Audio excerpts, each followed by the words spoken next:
filmmaking is the most elaborate lie you can tell in this world, which has to be truer than truth. मैं जब 10 साल का था तो मेरी पहली कहानी भी पब्लिश हो गई थी, 50 रुपए भी उन्होंने भेज दिए, तो मेरे ख्याल से पर वर्ड काउंट अभी तक वही चल रहा है। तो there is this thing about the middle class fears कि it may not work out. चोरी छुपे आया हूँ बॉम्बे, मतलब वो खिसकते कि अच्छा चलो आज हाँ यहाँ तक आ गए हैं, देखते हैं। पहला as a ghost writer job था पर्दे के पीछे, उसमें 2 एंकर थे, दर्शकों की चिट्ठियाँ आती थी और वो चिट्ठियाँ भी हम ही लिखते थे और चिट्ठियों के जवाब भी हम लिखते थे। वो जो डिमोनेटाइजेशन के समय पर जो देश का हाल था वो आर्टिस्ट का हर समय, every artist is always anti establishment. End of UPA 1 I was the lead writer and my show was shut down at that time. देखो लेफ्ट कैंसिल करता है, राइट जो है डिलीट करता है, वो फर्क है थोड़ा सा। और एक चीज़ जो मैंने बहुत बार सुनी है लोगों से कि न्यूज़ पे आया तो झूठ थोड़ा होगा। अरे न्यूज़ पे आया है इसीलिए झूठ है। We have created a very low IQ environment. People want Islamophobia. People want some kind of celebration of the civilization we were. ये दबाव जो पड़ता है कम हुआ है, बड़ा है, तब जो है दबाव, तब फोन करके किसी को बोलना पड़ता था कि डरो। अभी जो है बोलना नहीं पड़ता है किसी को, अभी हम लोग शुरू ही डर से करते हैं।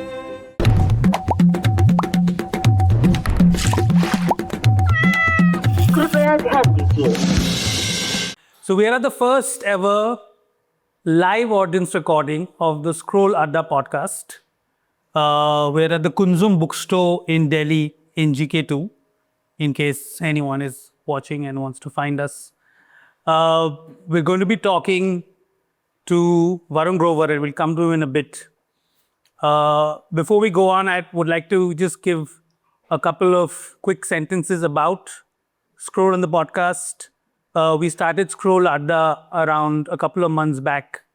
It's mostly conversations with interesting people, and we're going to have more and more of these events. These events are only open to subscribers, so please join and support independent media. It's very critical in the state that we are in right now. And thank you so much for coming, taking time out on a Monday.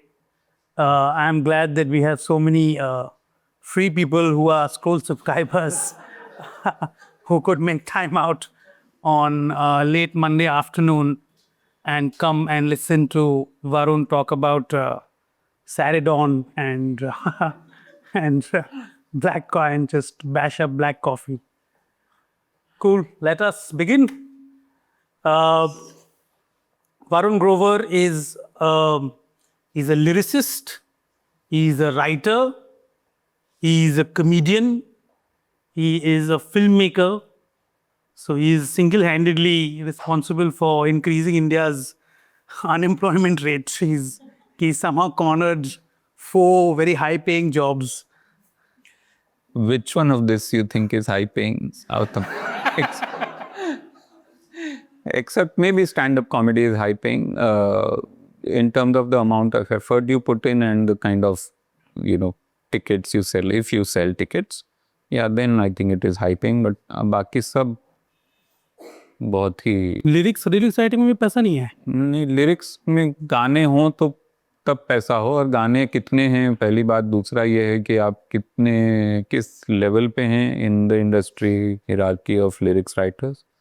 सो नहीं, बहुत नहीं है। मतलब जितना effort है और जितना फिर उसमें मगजमारी है और फिर जितना इवेंचुअली आपको जो भी निगोशिएशन करने पड़ते हैं, it's I mean for someone who has been there, like I am writing now for 13-14 years. हाँ, तो वो एक 14 साल बाद you reach somewhere where there is money, but it's not like बहुत ज़्यादा in terms of as comparing with stand up comedy. Film making में बिल्कुल नहीं है। फिल्म मेकिंग में बिल्कुल पैसा नहीं है। फिल्म मेकिंग में पैसा नहीं। Again, if you are doing independent kind of cinema, okay, if you make a super hit film and then you make another super hit film, then maybe a third time you, like in a lot of industries in South, the Tamil and Malayalam and all, जहाँ पे अच्छी फिल्में बन रही है, अगर film अच्छी है तो आप मान लीजिए कि डायरेक्टर को पैसा नहीं मिला है। वो जो अच्छी छोटी फिल्में होती हैं उसमें उन्होंने जो मिला होगा वो उन्होंने लगा दिया, इसलिए वो फिल्म कंप्लीट हो पाई है। कई बार वो मिला भी नहीं है तब भी लगाया है। तो फिल्म मेकर को जब मिलता भी है पैसा, हमारी जिस तरह की फिल्में में जुड़ा हूँ जिनसे मसान है, या अभी मैंने अपनी फिल्म बनाई all India rank, so even if you get some money, first of all it's a small amount, second you keep that money as a bargaining power कि लास्ट में कोई चीज़ आए जहाँ पे वो प्रोड्यूसर बोलें कि ये तो अब हम नहीं कर पाएंगे भाई, तो तुम पैसा लगा सकते हो। हाँ तो वो मैं फिर वो ऐसा, मतलब शुरू में ये ऐसा होता था कि जहाँ पे डायरेक्टर्स को सिर्फ धमकी की तरह इस्तेमाल करना होता था कि ये जो आपने मुझे 5 लाख दिए थे ना, ये 5 लाख में लगा रहा हूँ, तो वो मान जाते। अब वो नहीं, अब वो बोलते हैं हाँ ठीक है कोई नहीं लगा लो। तो आपकी वो धमकी भी नहीं रह गई है, अब वो सच में आपको लगाना पड़ता है, तो वो है, तो ही नहीं मिलता है। तो ये बहुत ही it seem like a very chaotic industry, film industry. हाँ, sorry but I cut off your introduction and just ऐसे ही भी नहीं। We have started, you We have think started. Okay. Look this is how I don't know if you wanted to start like this, कि अचानक से अपना दुखड़ा रोने लगा आते ही ये सब, इसके लिए तो नहीं बुलाया था इसको। तो थेरेपी सेक्शन शुरू होता है कि पता वो हमको मार के चला गया एक दिन और ये सब बहुत बुरा हो गया। नहीं तो सॉरी यार, you were saying This filmmaking sound very chaotic. It seems like there's a lot of this खिचपिच, दिमाग खिचपिच कि इसको मैनेज करो। हाँ, it is very very chaotic. It is very, I mean it is chaotic by design also in a way, क्योंकि आप खुद देखिए ना, कोई फिल्म बनती है और उस फिल्म में अगर आप फिल्म के सेट पे गए हों, जैसे कि मेरी फिल्म जब मैं बना रहा था ऑल इंडिया रैंक, तो मेरे पेरेंट्स पहली बार मेरी फिल्म के सेट पे आए, जिंदगी में पहली बार किसी फिल्म के सेट पे, and it was suppose to be छोटी फिल्म है, नया। Your parents are not related to the film industry in any way. बिल्कुल भी नहीं, और वो उन्होंने कभी फिल्म की शूट आपके फादर तो क्या मिलिट्री में? मिलिट्री इंजीनियरिंग सर्विसेज में, और mom was a school teacher all her life. तो वो आए तो वो घबरा गए, वो बोले ये इतने लोग, कुछ और चल रहा है क्या यहाँ, लोग कोई फंक्शन, मतलब नहीं ये मेरी फिल्म के ही लोग हैं, ये अपनी ही फिल्म का क्रू है।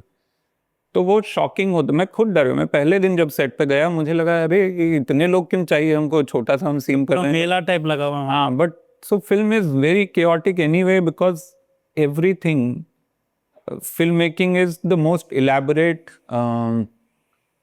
lie you can tell in this world, and by announcing that we are creating a lie, and for that lie to still be believable, जब फिल्म शुरू होती है आपको पता है आप झूठ देखने जा रहे हैं, आपको टिकट आपने लिया है, आपको पता है कि ये जो भी एक्टर हैं वो एक्टर हैं, वो असल में उसको वो बीमारी नहीं है, या असल में वो दोनों प्यार नहीं करते हैं। शुरू आपको पता है कि ये एक्टर हैं, आपको पता है आप एक झूठ देखने जा रहे हैं, आप टिकट लेते हैं, आप जाते हैं, फिल्म शुरू होती है तो कहीं आप भूल तो ना गए हो कि ये झूठ है, वो फिर बताते हैं कि ये झूठ है भाई, ये देखो इसने बनाया है, ये एक्टर है, ये असली नाम इसका रणबीर कपूर है, ये फिल्म में अगर शिवा है तो वो शिवा नहीं है, वो रणबीर है ना, ये आलिया भट्ट हैं, ये एक्टर हैं, इनका तो बहुत खानदान भी एक्टर भी और डायरेक्टर रहे हैं, आपको याद रहे कि ये सब झूठ है। और उसके बावजूद आधे घंटे बाद फिल्म में आपको गुस्सा आने लगता है कि ये ऐसा क्यों कर रहा है, इसने क्यों इसको धोखा दे दिया, फिर आप उनके साथ हंसने लगते हैं, रोने लगते हैं आप। By the end of it, no matter how good or bad the film is, you're moved in some ways. If the film is bad, you question the choices of the actor, कि उसने ऐसा क्यों किया, या whatever. So I'm saying it's an elaborate lie which has to be truer than truth. वो उस आपकी जिंदगी में आप उतना नहीं परेशान होते हैं किसी सड़क पे, हम यहाँ पे कोई देख लें, दिल्ली में अभी आते आते ही मैंने 3 लोगों के झगड़े देखे, जो दिल्ली में बड़ा कॉमन है, पता नहीं क्यों बाइक वाले 3 जगह ऐसा हुआ है, almost like an installation by some artist, कि बाइक वाला खड़ा है इधर मुंह करके और कार वाला खड़ा है इधर मुंह करके, and there is this stand off कि कौन पहले हटेगा, नहीं तो दोनों शायद हो सकता है शाम तक वहीं खड़े रहें वो। तो ये जो है उसको देख के आप उतना मूव नहीं होंगे, वही आप फिल्म में देखेंगे तो because the manipulation of every angle is there, and that manipulation is why we need so many people. The manipulation of light, the sound, the performance, the editing, everything is manipulated to make this lie feel bigger than the truth and more moving than the truth. इसलिए इतने लोग लगते हैं, और वो by design है, और फिर वो इसीलिए बहुत केओटिक है, और वो सारे लोग मिलकर एक विजन की तरफ पहुंच रहे हैं. विजन एक इमोशन है, एक थीम है, एक बात है.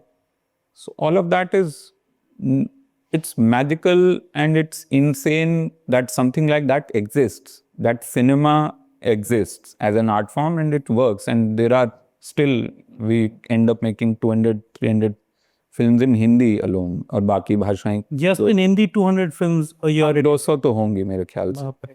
सेंसर बोर्ड कोशिश कर रहा है कि इसमें से कम आए सामने, लेकिन बन तो रही हैं उतनी. वो चाहते हैं कि 50-60 ना देखनी पड़े लोगों को, क्या इतनी टाइम वेस्ट हो रहा है, फिर देश में और भी काम पड़े, तो वो कोशिश कर रहे हैं. You sound like a person who's deeply in love with cinema. मतलब झूठ वूठ तो शुरू किए, but Yeah. you then became very poetic in the middle. Yeah, I think I mean, so, हाँ. but when, because you are not from a film background at all. Engineering किए हो तुम ना? जी हाँ, इंजीनियरिंग की है. So what is like, how did this thing, you studied at BHU, IIT BHU. जी. What did you do? Civil engineering. तो तब तो छोड़ना ही था. किसी कुछ और तो पकड़ना ही था. हाँ नहीं, और हाँ एकदम ही वर्स्ट कैंडिडेट था सिविल इंजीनियरिंग करने के लिए. लेकिन वो क्या होता है कि रैंक आती है, और रैंक के हिसाब से आपको almost like it's pre destined, ये रैंक है तो यहाँ पे ये मिलेगा, यहाँ पे ये मिलेगा. अब इसमें से वो जो एक हम लोगों का बहुत ही स्कैरसिटी माइंडसेट है हिंदुस्तान में कि नौकरी कहाँ मिलेगी, तो वो नौकरी के हिसाब से वो उस समय बताया गया. जो काउंसिलिंग में बैठे थे उनसे पूछा गया कि देखो ये है इस रैंक पे, मेरा 2500 रैंक था आज से 1999 में 2500 रैंक. तो उसी रैंक पे आईआईटी कानपुर में एमएससी मिल रहा था, एमएससी फिजिक्स, और आईटी बीएचयू में सिविल इंजीनियरिंग मिल रहा था. आईआईटी गुवाहाटी में भी कुछ फार्मा जैसा कुछ मिल रहा था. तो फिर उन्होंने कहा देखो नौकरी तो इसमें मिल जाएगी आपको सिविल से, तो यहाँ चले जाओ.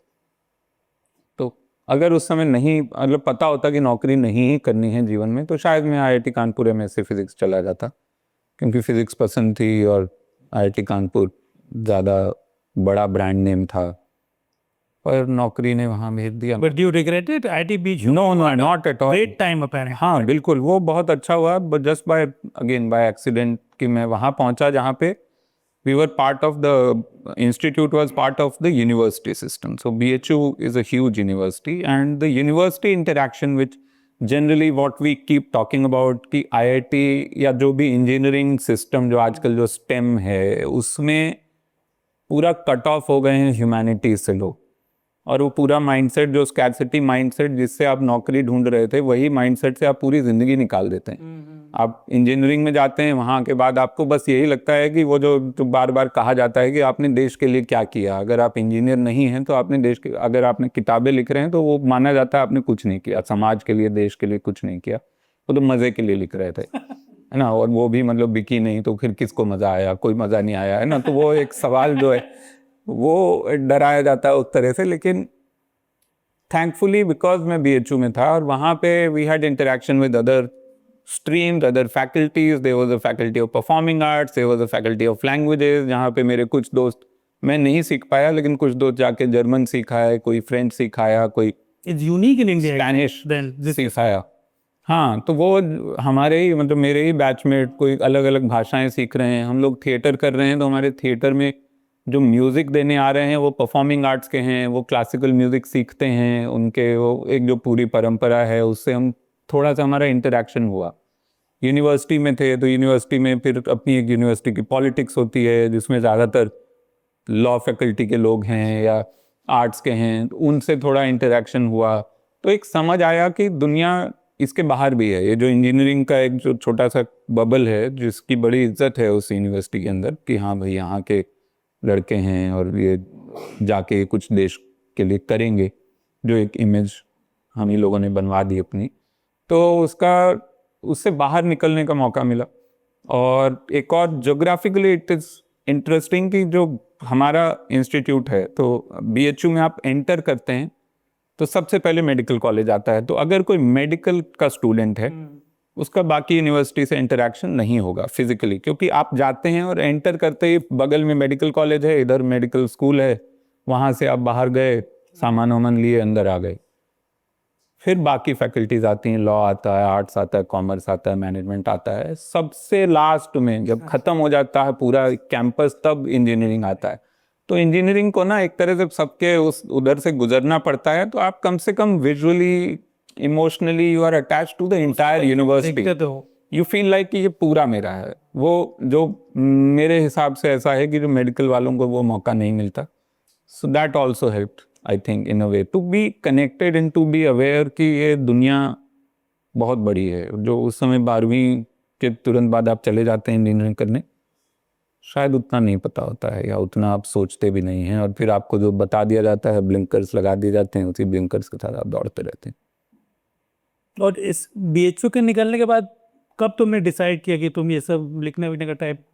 तो मैं पहले से लिखता था बचपन से, और शौक यही था कि हाँ राइटर बनना है। और बचपन से you knew you wanted to be a writer? I knew in my heart, हाँ I knew in my heart कि ये तो करना है। और मैं जब 10 साल का था 1990 में, तो मेरी पहली कहानी भी पब्लिश हो गई थी। बालहंस नाम की पत्रिका है जो काफ़ी प्रतिष्ठित पत्रिका मानी जाती थी, अभी भी है। तो बालहंस जो है वो जयपुर से निकलती थी, और उसमें एक कहानी मैंने भेजी 10 साल की उम्र में, और वो छप गई उसमें। तो मुझे थोड़ा और एक तरह का कॉन्फिडेंस भी आया कि हाँ मैं लिख सकता हूँ, और छप जाती है कहानी, मेरी लिखी हुई कहानी उस मैगजीन में छपी है जो मैं बड़े चाव से पढ़ता हूँ, जो मैगजीन। तो वो वहाँ से फिर एक तरह का इंस्पिरेशन शुरू में ही मिल गया। 50 रुपये भी उन्होंने भेज दिए, जो मेरे ख्याल से पर वर्ड काउंट अभी तक वही चल रहा है। तो वो 50 रुपये जो भेजे वो बड़े मेरे लिए बहुत एक अपने आप में, 10 साल के बच्चे को आप 50 रुपये दे दें, खैर वो 50 पूरे पूरे हमको नहीं रखने को दिए गए, लेकिन फिर भी वो था अपने दिमाग में, मैंने 50 रुपये कमा लिए तो मैं अब प्रोफेशनल हो गया। तो वो वहाँ से फिर था कि करते हैं, लिखते हैं। तो स्कूल में मैं लिखता रहा, कहानियाँ लिखता रहा, पढ़ता रहा। घर पे नहीं बोला मैंने कभी कि मैं ये बनना चाहता हूँ। घर पे वही था कि ठीक है आप अच्छे पढ़ाई लिखाई अच्छी करें और फिर इंजीनियर बन जाएं, फिर देखेंगे वहाँ से जॉब मिलेगी। बट जब मैं कॉलेज पहुँचा तब मैंने सोच लिया कि मैं जॉब तो नहीं करूँगा। ये फर्स्ट ईयर से ही मैंने थोड़ा focus learning the craft of writing, reading some serious stuff. तब तक मैं बाल उपन्यास जैसे आते थे, अब्रिज वर्जन आते थे बड़े बड़े फेमस जो नॉवेल्स थे, जो कि रॉबिन्सन क्रूसो या Don Quixote, which was somehow seen as बच्चों का उपन्यास, which it was not at all. But वो उसका अब्रिज वर्जन मैंने पढ़ा तो ठीक है, हमको लगा उसका कोई पॉलिटिक्स या उसका जो adult. You were training yourself in your own way for a future career in writing? जी। तो कॉलेज में जाके जैसा कि मैंने कहा BHU में बहुत वाइब्रेंट एटमॉस्फेयर था कल्चर को लेकर, और बनारस अपने आप में शहर है जो कि बहुत कल्चरली बहुत रिच है। इट रिस्पेक्ट्स और use to respect its history and culture and पूरे जो वहाँ, और संगीत के वहाँ महोत्सव होते हैं, वहाँ पे आप कहीं भी जाएं there is an aesthetic to the city and from ground up, मतलब हर बंदा वहाँ का रिकॉग्नाइज। बिल्कुल। और हाँ, और वो बोलने का एक जो वो है वहाँ, जो लोगों को बतियाने का जो शौक है, और वो हर जगह होता है। मुझे ऐसा लगता है जहाँ भी लोगों को बतियाने का शौक होता है ना, वहाँ से अच्छे राइटर निकलते हैं। जैसे पहाड़ों में जो कहा जाता है, क्योंकि पहाड़ों में समय बहुत होता है, दिन जल्दी ख़त्म हो जाता है, शाम को लोग बैठते हैं और कहानियाँ सुनाते हैं। तो पहाड़ों से, ये मनोहर श्याम जोशी ने खुद कहा है, जो कि पहाड़ों से थे और मेरे one of the favourite writers हैं। उन्होंने खुद ही कहा है कि पहाड़ों में लोगों के पास बतियाने को बहुत होता है, इसलिए कहानियाँ बहुत होती हैं और अच्छी कहानियाँ होती हैं। सो आई थिंक बनारस में भी वो है, वहाँ पे इत्मीनान की एक ज़िंदगी है। वहाँ जैसे और कई शहर हैं माना जाता है इत्मीनान के हैं, जैसे कलकत्ता है या पूना है, कि वहाँ 2 बजे मतलब बंद हो ही जाता है। लेकिन मुझे लगता है बनारस में वो बंद भी नहीं होता है, ये होता है कि अबे अमा बैठो, अभी थोड़ा देर बात कर ले तो फिर चलेंगे ना, आपको क्या जल्दी क्या है, कहीं जाना मतलब कहाँ जाना है, और ऐसा क्या ही कर लोगे, थोड़ी देर बात कर लेते हैं, एक और चाय पी लेते हैं, एक और लौंग लता खा लेते हैं। तो वो लौंग लता लौंग लता लबंग लतिका जो कलकत्ता में होता है, उसका लौंग लता जो है बनारसी वर्जन है। तो लवंग लतिका अगर आप सोचें कि एक क्लासिकल म्यूजिक फॉर्म है, तो लौंग लता जो है उसका फोक म्यूजिक फॉर्म, राइट। कि वो थोड़ा इम्प्रोवाइजेशनल है। वो हर दुकान पे अलग अलग मिलेगा। आप लवंग लतिका जो है कलकत्ता में हर जगह वो बड़ी सुंदर सी सजा के छोटा सा उन्होंने रखा है। उसमें लौंग भी इतना ऐसा लगाया है कि मतलब वो फैक्ट्री से बन के आया है ऐसा लगेगा। ये है कि लौंग कहीं टेढ़ा है, कहीं लौंग लता इतनी बड़ी है, कहीं इतनी छोटी है, कहीं वो उसको रस में डुबो के दे रहा है, कहीं वो बोल रहा है सूखा भी ले सकते हैं, कहीं उस पर रबड़ी दे रहा है, कहीं कुछ अलग खेल है। तो वो अलग ही। हाँ, तो लौंग लता एक इज अ ऑलमोस्ट लाइक लौंग लता और चाय जो है वो बनारस का एक तरह का इनविटेशन है कि अभी ना जाओ छोड़कर कि दिल अभी भरा नहीं, अभी बैठते हैं थोड़ा बात करते हैं। तो लौंग लता कई बार खाने के लिए आप जाएंगे तो पता चलेगा कि अभी तो 1 घंटे बाद बननी शुरू होगी, तो कोई नहीं, ठीक है थोड़ा 1 घंटा और कुछ कर लेंगे तब तक। तो वो एक वहाँ का कल्चर जो है वो मुझे बहुत इंस्पायरिंग लगा, and it help me to create a sense of understanding about what kind of stories I like and what kind of things. So not only is ITBHU very important, Banaras was very important in your journey. Yeah, and the way they enjoy every aspect of life. तो वो जो है ना, जो कि writer बनने के लिए वो बहुत ज़रूरी होता है। जो मुझे लगता है कि अगर आप राइटर बनना चाहते हैं तो आपको राइटर के अलावा बहुत कुछ होना पड़ेगा। राइटर तो अपने आप बन जाएंगे, लेकिन बाकी क्या हैं आप, और बाकी आप दुनिया को किस नज़र से और कितना कीनली और ऑब्जर्व करते हैं और उससे कितना जुड़े हुए हैं। तो वो जो बनारस से वो मैंने सीखा कि वहाँ हर इंसान हर चीज़ को एंजॉय कर रहा है। सांड आके उसकी दुकान में घुस गया है तो यहाँ 3 लोग बैठ के उस पर थोड़ा देर बतियाएंगे आराम से कि हाँ ठीक है, कोई नहीं, भले ही अपनी दुकान किसी की होगी और उसको कुछ नुकसान हो गया होगा, लेकिन वहाँ वो एक हर चीज़ एक एक्सपीरियंस की नज़र से देखी जाती है, जिसको इवेंचुअली हम लोग दर्शन और फिलॉसफी वहीं से आया है। दर्शन क्या है? देखना, बेसिकली आपने देखा और देखना, जस्ट ऑब्जर्व किया, दैट इज दर्शन। और उसी को हम लोग दर्शन, हिंदी में फिलॉसफी का शब्द दर्शन है, और वो वहाँ है। वहाँ दर्शन अपने आप में एक फुल टाइम जॉब है बनारस का, और वो वहाँ मुझे लगा कि वो मेरे लिए बहुत एनरिचिंग रहा।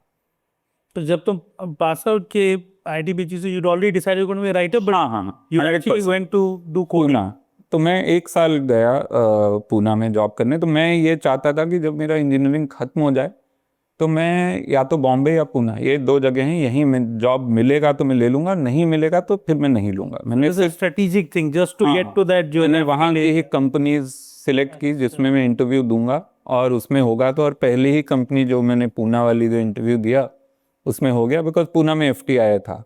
So I wanted to be close to a place. So there is this thing about the middle class fears कि it may not work out. So you always play with the factor of safety. वो वाला जो एक मतलब जो एक ज़माने में वो धर्मेंद्र और सुनील दत्त वगैरह में होगा कि अरे चलो हम जाते हैं शहर और देखते हैं क्या होगा, वो वाला फ्लैम्बॉयंस नहीं है मेरे अंदर। वहाँ पे जितेंद्र बहुत रिच फैमिली से थे ना जब वो। हाँ यार, राजेश खन्ना शुरू में जब आए तो वो तो अपनी राजेश खन्ना उनकी कार बड़ी फेमस थी, I think some big car, expensive car of those times. So you didn't have a safety net given your family. It was more of a my mental block कि मैं ये कैसे कर सकता हूँ, ये तो मतलब वो हो जाएगा, बहुत ही ज़्यादा मेरे आउट ऑफ कैरेक्टर हो जाएगा कि मैं इतना थोड़ा हीरो हूँ कि मैं जाके वहाँ चला जाऊँ और बोलूँ कि मैं यहाँ बिल्कुल कुछ करने आया हूँ। वो नहीं था मेरे पास। तो मैं धीरे धीरे वो चोरी छुपे आया हूँ बॉम्बे, मतलब वो खिसकते कि अच्छा चलो हाँ हम यहाँ तक आ गए हैं, देखते हैं। तो पूना गए, पूना में जॉब ले लिया, फिर वहाँ से टहलते हुए FTI चले गए, फिर वहाँ कुछ लोगों से बात की कि मैं ये करना चाहता हूँ। तब तक 2-3 शॉर्ट फिल्म की स्क्रिप्ट लिख ली मैंने। अच्छा। वहाँ दिखाने के लिए स्टूडेंट्स को FTI के कि मुझे थोड़ा सीरियसली लें कि मुझे आता है लिखना। और नाटक जो कॉलेज में लिखे थे मैंने, हर साल करीबन एक 2nd, 3rd, 4th ईयर तीनों साल मैंने एक पूरा नाटक लिखा, मतलब 1-1 घंटे वाला नाटक, और स्किट्स तो बहुत सारी लिखी। तो वो स्क्रिप्ट सी, वहाँ फिर FTI के स्टूडेंट्स मिले, उन्होंने भी अच्छे से बात की। दे टुक मी इनसाइड एंड थोड़ा उन्होंने एक्सप्लोर कराया कि होता क्या है वहाँ पे। और वहाँ पे एक डिप्लोमा फिल्म बन रही थी, तो उसमें मैंने डायलॉग संवाद लिखे। तो वो जो फिल्म मेकर थी शिल्पी दासगुप्ता, तो उनकी डिप्लोमा फिल्म मतलब? तो एफटीआई में जो भी डायरेक्शन स्टूडेंट होते हैं उनको फाइनल ईयर में एक फिल्म बना के सबमिट करनी होती कोर्स है। वर्क का एक हाँ, जो फाइनल सब प्रोजेक्ट है उनका डिप्लोमा फिल्म उसको बोलते हैं, जो 20-22 मिनट डिप्लोमा बेसिक। या तो 20-22 मिनट की फिल्म होती है जो तो उसमें उनको इंस्टीट्यूट से ही सब कुछ मिलता है, कैमरा मिलता है, और हर डिपार्टमेंट जो एडिटिंग डिपार्टमेंट का है उसकी भी डिप्लोमा फिल्म होगी। वो 6-8 स्टूडेंट मिलके एक प्रोजेक्ट, उसमें एडिटर दूसरा स्टूडेंट होगा, एक्टर वहाँ के एक्टिंग स्टूडेंट होंगे, सिनेमेटोग्राफर वहाँ का सिनेमेटोग्राफी स्टूडेंट होगा, डायरेक्टर वहीं का होगा। लेकिन कुछ कुछ डिसिप्लिन अब डायलॉग का है, तो डायलॉग उस समय वहाँ राइटिंग का कोर्स भी नहीं था तब तक, जब मैं गया था 2003-4 की बात है। तो डायलॉग और शिल्पी दासगुप्ता ने स्क्रिप्ट लिखी थी और इंग्लिश में लिखी थी, और हिंदी डायलॉग चाहिए थे उनको। तो फिर किसी ने मुझे उनसे मिलवा दिया कि ये लड़का यहाँ बाहर टहल रहा था, तो इससे देखो ट्राई करो। मिला। हाँ, तो हमने वो फिर किया। फिर उस फिल्म में हमने असिस्ट भी किया। संशोधन नाम से फिल्म थी, जो उस साल स्टूडेंट फिल्म का, उसको नेशनल अवार्ड भी मिला। और can we watch it anywhere? Is it there on? हाँ, ये यूट्यूब पे है मेरे ख्याल। संशोधन। हाँ, एफटीआई ने क्योंकि अपनी सारी डिप्लोमा फिल्म्स यूट्यूब पे डाली हुई हैं, तो संशोधन नाम से फिल्म है शिल्पी दासगुप्ता की, तो उसमें मैंने काम किया। फिर मैंने उसमें असिस्ट भी किया। मैंने कहा कि अब मैं आ गया हूँ, तो आप फिल्म जो 7-8 दिन की शूट थी उसमें आप मुझे असिस्टेंट रख लीजिए। तो मैं आर्ट डिपार्टमेंट में असिस्टेंट हो गया। तो थोड़ा वो देखा मैंने फिल्म मेकिंग का पूरा प्रोसेस क्या होता है, किस तरह से स्क्रैच से फिल्म पूरी बनती है फाइनल। और तुमने बिना दाखिला लेके एफटीआई का हाफ कोर्स? और फिर हाँ, वहाँ मेरी दोस्ती हो गई उन लोगों से, और ठीक उसी समय वहाँ पे फिल्म अप्रिसिएशन कोर्स चल रहा था, जो 1 महीने का कोर्स होता है, जिसमें कि आउटसाइडर्स अलाउड होते हैं to watch films, these great films, and they have a discussion after every film, और लेक्चर्स होते हैं फिल्म मेकिंग थ्योरी पे। तो मैंने उनसे कहा कि मुझे ये भी करना है। उन्होंने कहा चले जाओ। उस समय दुनिया थोड़ी फ्री थी। आज मेरे ख्याल से FTI is way more strict and no outsiders are allowed like this in a film making course और फिल्म अप्रिसिएशन कोर्स।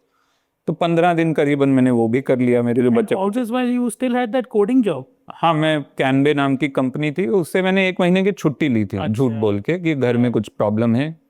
और वही वो टिपिकल कि वो दादी बीमार हैं और इस तरह का, जो somehow they believe me. But you were actually watching movies at that time. हाँ, और मैं वहीं उसी शहर में मूवी देख रहा हूँ।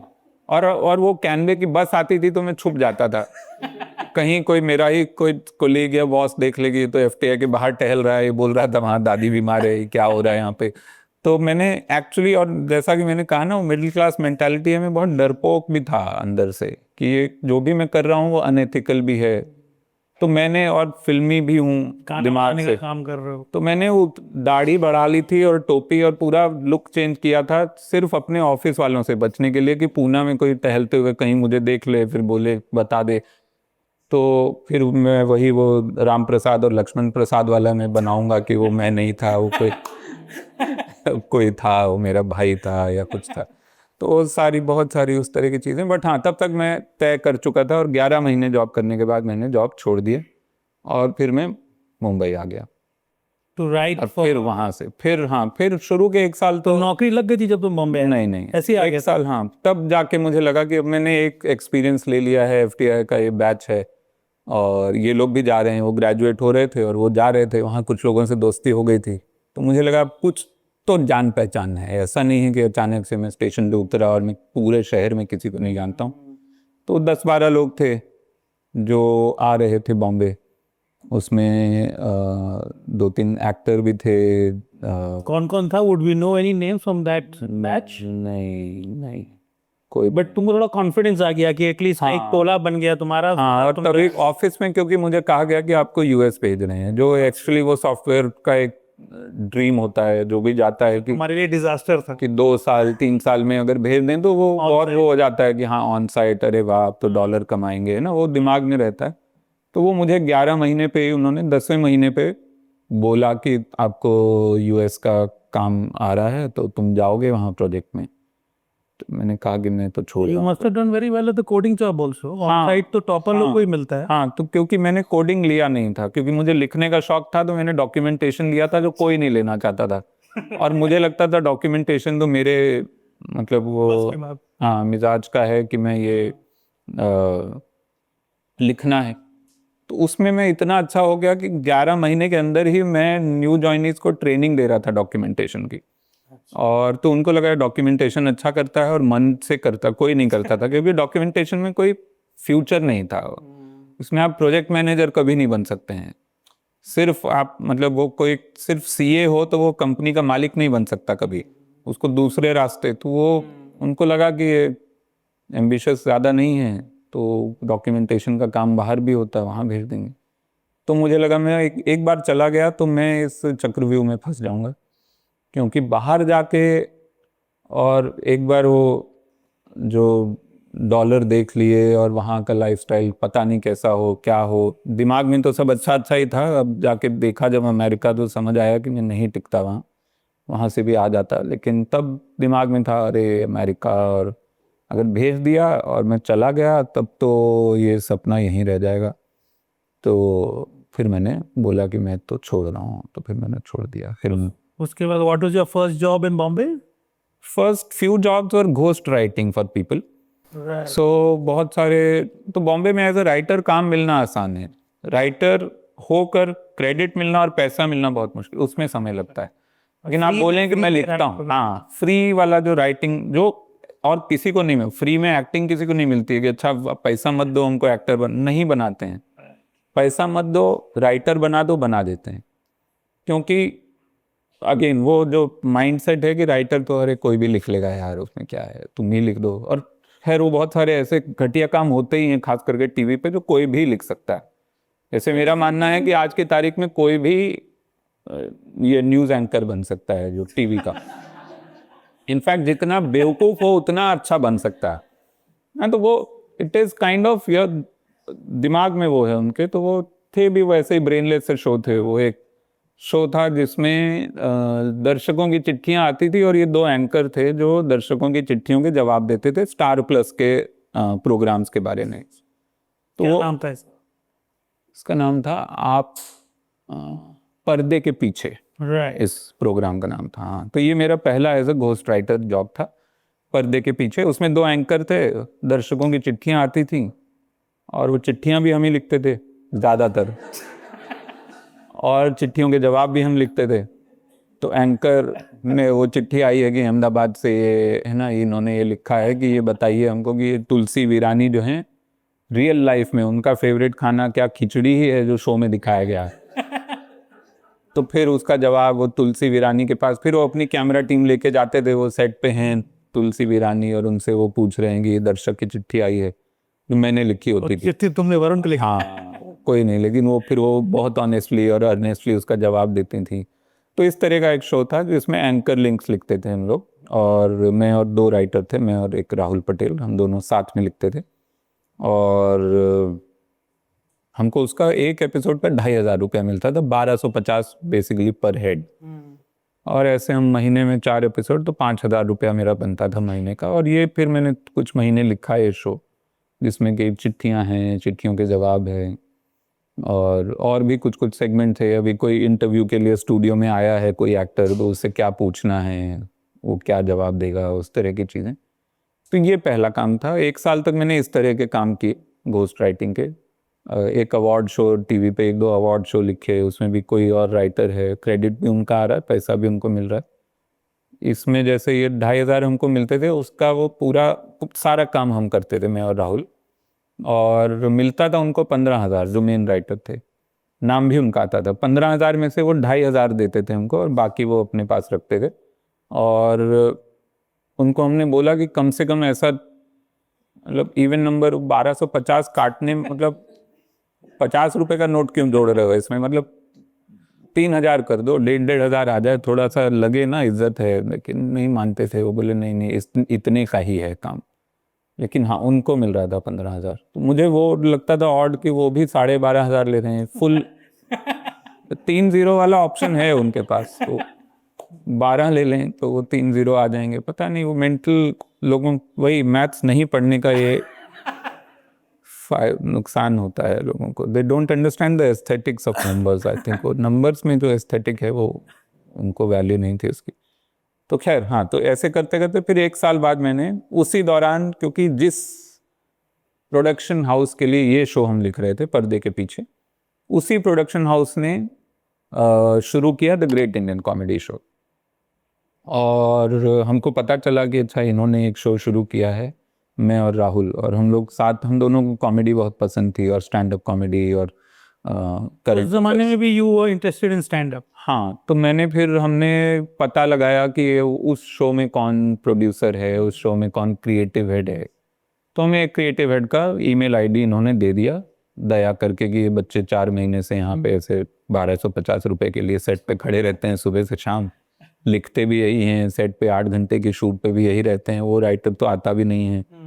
तो उन्होंने दे दिया हमको ईमेल आईडी, तो वो ईमेल आईडी से फिर हमने अपने खुद से हमने कुछ जोक्स, स्टैंड अप बिट्स और स्केच कॉमेडी वगैरह 4 स्केच मैंने, और 4 मैंने लिखे, 4 राहुल ने लिखे, और हमने वो भेज दिए उस ईमेल आईडी पे, और वो सिलेक्ट हो गए और वो फिर शूट हो गए। और वहाँ से कॉल आया, जैसे कि पॉलिटिकल कॉमेडी था उसमें सब कुछ था। जो शो था ग्रेट इंडियन कॉमेडी शो, उसमें it was a sketch comedy, sketch and stand, तो सैटरडे नाइट लाइव का एक वर्जन है। ये था। तो उसमें कोई जो पॉलिटिकल भी होता था, लेकिन कई सारे जेनेरिक डेली लाइफ ऑब्जर्वेशंस भी होते थे। तो मैंने जो स्टैंड अप लिखे थे वो पॉलिटिकल थे, उस समय की जो भी सरकार थी उसके बारे में। This was Manmohan Singh, UPA 1। कुछ यूपीए 1 के उस समय करंट अफेयर्स के जोक्स थे और कुछ रैंडम स्केचेस थे। Inflation jokes, what is it? Do you remember some of the jokes from that? नहीं, मेरे पास स्क्रिप्ट होगी कहीं तो, लेकिन नहीं, शायद नहीं है वो email ID. Did you know at that time that you're going to become a political comedian? I Like most of the wanted comedy to. is political. Yeah, so that was my comfort space. So I wanted to start with something I know for sure कि मैं professional level का लिख Comfort है सकता हूँ। हमारा। हाँ, जैसे फिक्शन मुझे नहीं पता था कि मैं उतना कंफर्टेबल हूँ कि नहीं, लेकिन वो था क्योंकि कॉलेज में भी मैंने ज़्यादातर जो स्क्रिप्ट्स लिखी थी वो कहीं ना कहीं they were around the current contemporary issues of either unemployment और करप्शन, जो इजी पिकिंग्स होते हैं कॉलेज में कि आप करप्शन पे कुछ लिख दें, या generally about, also this was post 9/11। So 9/11 के बाद की जो दुनिया थी which was looking very vulnerable and all, so कुछ मैंने उस पर लिखा था कॉलेज में। तो there was that political inclination always. तो मुझे लगा शुरू कर रहा हूँ तो मैं उसमें ही लिखूँ जो मुझे समझ आता है थोड़ा। उस वक्त रिसेप्शन क्या था? Did you face some, what was it for people, because Great Indian Comedy Show also was a bit of a groundbreaking show for that time, right? या तो उस वक्त रिसेप्शन क्या था? सो शुरू के 3 साल, मतलब जब तक उस समय पॉलिटिकली कोई दिक्कत नहीं थी। The show anyway was quite under the radar. नहीं है politically? नहीं, शुरू के 3 साल कोई दिक्कत नहीं आई। 2005, 6, 7 तक कोई दिक्कत नहीं आई। 7 में वो वाला शो बंद हो गया, पर आई kept on writing for other similar shows on TV. By 2009 we figured there is resistance coming. और एक शो था ऐसी की तैसी, जहाँ जिसका नाम मैंने पहले एक्चुअली ऐसी तैसी डेमोक्रेसी ही उनको सजेस्ट किया था। They rejected. It was a show on आज तक, और आज तक ने पॉलिटिकल शो वो चाहते थे करें, and they got Raju Srivastava to host the show, and I was the lead writer of the show, and Raju was the host. और उस शो में बिकॉज वी थॉट अरे ये तो न्यूज़ चैनल है, तो यहाँ तो हम फुल पॉलिटिकल जा सकते हैं। Plus they had footage which we did not have access to on a general entertainment channel. यहाँ पे फुटेज था, तो हम फुटेज के साथ कुछ कर रहे हैं। फुटेज में फेक इंटरव्यूज किए। मान लीजिए हमने किसी का इंटरव्यू लिया, आई फॉरगॉट, शायद गुलाम नबी आज़ाद का एक इंटरव्यू था जिसमें कि हमने सवाल बदल दिए और ऐसा लग रहा है उनसे बात कर रहे हैं, तो उस तरह के बहुत सारे हम ट्रिक्स इस्तेमाल करते, तो फुटेज था उनके पास। That became an issue, that show became an issue with the establishment, and 100 episode जिस दिन हुए हम लोग तो बड़े खुश थे कि 100 एपिसोड हो गए हैं। 100 एपिसोड मतलब हफ्ते में 4 आते थे। वो वीकडे शो था, मंडे, ट्यूसडे, वेडनेसडे, थर्सडे। और तो करीबन 25 हफ्ते में हमारे 100 एपिसोड हो गए एंड वी वर सेलिब्रेटिंग। तो हमको तभी वहाँ पे ही पता चला, जो हमारे शो के जो प्रोड्यूसर थे उन्होंने कहा कि शो बंद कर दिया है चैनल ने। और बहुत पॉलिटिकल दबाव की वजह से हाँ, तो उसमें उस टाइम पे एस्टैब्लिशमेंट को इतना पसंद नहीं आया कि तुम इतना हाँ, उनकी खिल्ली उड़ा रहे हो। तो काफ़ी उसमें You've really seen the how much is it was the allies, a lot of allies were there, right? It was coalition sir? coalition था। So from then to now you are also political comedian now. कितना scenario change हुआ है, ये दबाव जो पड़ता है कम हुआ है, बड़ा है? Lateral तब जो है दबाव, तब फोन करके किसी को बोलना पड़ता था कि डरो। अभी जो है बोलना नहीं पड़ता है किसी को। अभी हम लोग शुरू ही डर से करते हैं। अभी हम लोग बोल रहे हैं कि हम डर रहे हैं, कि हम डरते डरते ये बात थोड़ी थोड़ी बोल दें, और वो सामने से अगर जवाब नहीं आता है तो हम समझ जाते हैं कि वो बहुत डरना है अब तो। क्या? तो वो जब तक कि है ना, वो जो नो इज नो और यस इज यस वाला है ना, yes is only yes is yes वाला मामला हो गया है, कि जब तक वो बोलें नहीं कि हाँ हाँ करो करो, और वो भी अब वो टोन समझना पड़ेगा कि किस टोन में बोला है, सरकास्टिक है या क्या है। तो वो अब तो मतलब वी नो वेयर मतलब हर समय मैं वो दरवाजा में देख रहा हूँ तो मैं कि वो ना खुल जाए और कोई आ जाए और कुछ भी हो सकता है। हाँ है, उधर है, बट है ना वो right. तो बहुत But that sounds like a really, like I did not, but that sounds like a really stressful life, it right? Is very stressful. Like you're trying to make people laugh, but तुम्हारी अंदर में हाँ, और ये भी नहीं पता है, वो जो है ना प्रॉब्लम ये है कि इट्स लाइक वो भी एक परफॉर्मेंस आर्ट है, कभी मुंह से क्या निकल जाए। having a हाँ having a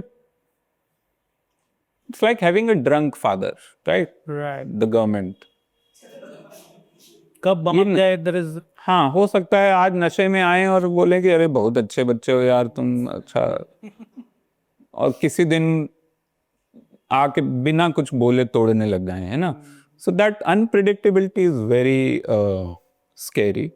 दैट जैसा कि मतलब जो अब देयर इज समय रहना, I think on the record somewhere he said कि भाई मुझे ये लेफ्ट कैंसिल करेगा और मुझे उससे कोई फर्क नहीं पड़ता है, but left was the only one, whatever so called left, if there is any left in India, but the right went after him, right? तो वो unpredictable है। या Ranveer Allahbadia, who is supposed to be, who is seen as an establishment person, who is seen as like frequently collaborating with government। Very much award भी मिला है उनको तो। हाँ, अवार्ड मिला है, और वो मतलब अगर वो जो भी उसको उस समय वो माता पिता किसी के याद नहीं आए होते तो वो हो सकता है मतलब इंटरव्यू कर रहा होता। एंड एक्चुअली उसी शो में मेरे ख्याल से उससे ज्यादा बुरी चीजें बोली गई हैं। क्या पता वो viral So it's all so weird, right now it's a chaos theory in action, right? Chaos theory जो होती है जिसमें आप मॉलिक्यूल्स अगर बहुत सारे छोड़ दें एक एरिया में और 3 होल्स हों जिसमें वो मॉलिक्यूल एग्जिट कर सकते हैं, तो कुछ नहीं पता है कि किधर हो सकता है एक ही function exit भी से है, हाँ which you कुछ भी हो रहा है। So it's all, तो randomness is very scary if you know certain set of rules। every parameter है और society is a set of rules, है ना। हमको बहुत सारे रूल्स दिए गए हैं, हमने बहुत सारे वो आत्मसात कर लिए हैं कि ये रूल्स हैं, इससे हमको चलना है ना। आप चलते चलते ये नहीं है कि सड़क पे बिना बात के किसी को थप्पड़ मार दें, वो दिल्ली में भी कोई एक्सेप्ट नहीं करेगा, है ना। वो कोई रीजन होना चाहिए। You need to go to greater society वहां तक कहीं से यहाँ लाए हैं सोसाइटी को रूल्स के चलते। आर्टिस्ट और बहुत सारे रूल्स, सोसाइटी से ज्यादा रूल्स आर्टिस्ट को फॉलो करने पड़ते हैं, भले ही वो एक इमेज है कि आर्टिस्ट कुछ भी कर ले, नहीं होता भाई वो उल्टा और ज्यादा जिम्मेदारी artist is, क्योंकि link to way more things, way more constraints. There is the business aspect, there is the morality aspect, there is the craft aspect. वो क्राफ्ट आपको क्या करने को अलाउ करता है, बहुत सारी चीजें होती। तो artists already are ready to accept a certain set of rules and play within the rules. But if you don't give the set of rules and if you keep changing whatever you have given today, it's like मतलब वो जो demonetisation के समय पर जो देश का हाल था वो आर्टिस्ट का हर समय है कि क्या पता आज सुबह क्या बोलें या बोलें भी नहीं, बाद में पता चले कि इसलिए हमको पकड़ा गया है क्योंकि ये हो गया था। आज का रूल था कि आज सुबह जो पहला ग्लास पानी पीना है वो लेफ्ट हाथ से नहीं उठाना, तो अभी कोई क्या करे उसमें। तो ये जो मामला है ना, इसलिए मैं राइट से उठाऊंगा अभी तो। But then, so do you have any, so when you're writing a joke, for example, you're writing a show, like maybe you don't name certain, you probably don't name certain figures, right? Who you Yeah. also not name right now because we can also be cancelled. But what are your rules like? What are your guide? Internally तो कुछ तो होगा तुम्हारे पास। Cancel नहीं होते हैं, देखो left cancel करता है, राइट जो है डिलीट करता है, वो फर्क है थोड़ा सा। तो कैंसिल और डिलीट, कैंसिल से किसी को अभी डर नहीं लगता है, मुझे लगता है deletion is the problem, but anyway. हाँ, So do you have any rules? Like what is right now? What is your rule? जैसे रिलीजन पर नहीं जोक बनाना है या किसी हस्ती पर जोक नहीं करना है। नहीं, देखो बहुत सारे ऐसा है कि I feel the thing about art and artists is if you give me rules and I have to constantly open a book and say कि अच्छा ये वाला follow करना था, ओहो ये तो मैंने मिस कर दिया, you won't be able to do that. You will end up either creating shit or you will end up creating problems for yourself, because if you go by a book, as I said, the book keeps changing every day. There is no book. What you have to do is practice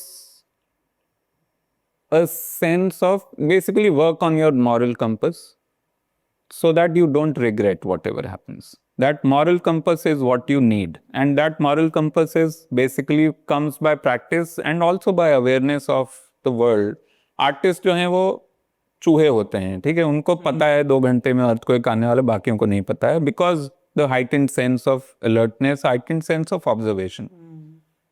So you have to put that into your being, into your personality, and then it will come into your art. You can't sprinkle your politics onto your art exactly the same way you can't sprinkle rules on your art. ये rule मैंने अब follow किया नहीं, तो आपको वो पहले वहां पे पहुंचना पड़ेगा जहां पे जो भी रूल्स हैं रिटन नहीं है।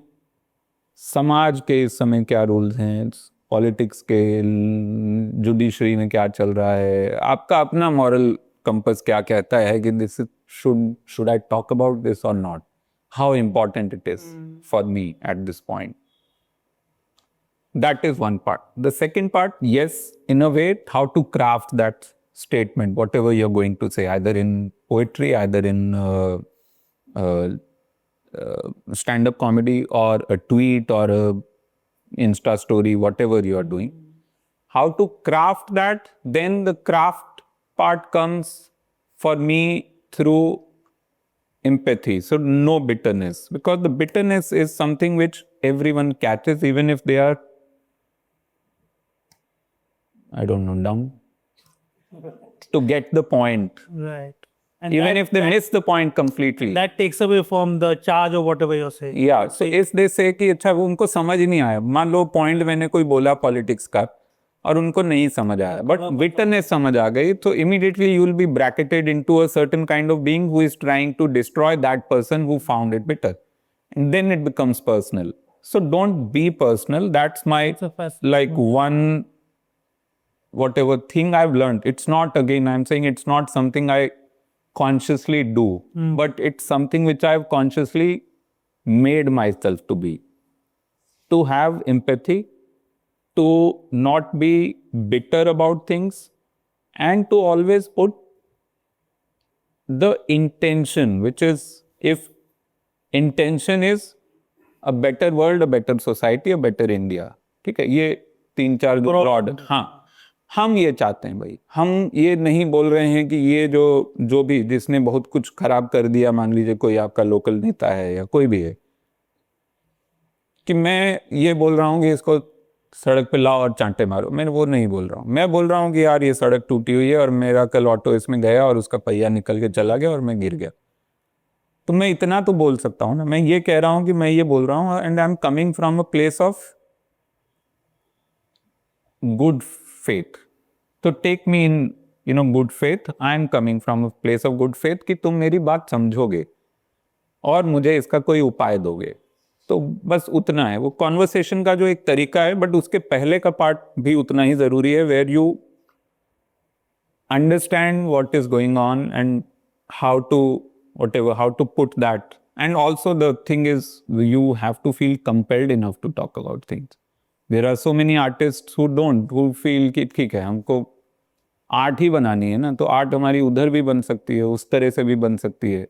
उधर as in I am not saying they change the ideology, but they make something what is now very fancy term for being safe is apolitical. I'm apolitical. I don't understand what you're talking about. ठीक है, होगा बहुत सारे। You seem a bit dismissive of that. Like, can art be apolitical, like, without having any political message? No, it can't be. It can't be. Of course, there are people who try that. So it is apolitical to the extent that they will not be taken seriously by the establishment. तो they are like, okay, ठीक है, बोल रहा है कुछ अपना side में, एक लव स्टोरी बना दी उसने, उसमें होगा कुछ, लेकिन इतना सटल है क्योंकि पॉलिटिक्स तो होती है हर इंसान की, वो भले ही वो उसको ना पता हो, भले ही और खास करके when you are creating art, it distills your ideology into multiple things, how you choose what kind of stories you choose to tell, what kind of characters you have, what are the conflict points, what is the overall message.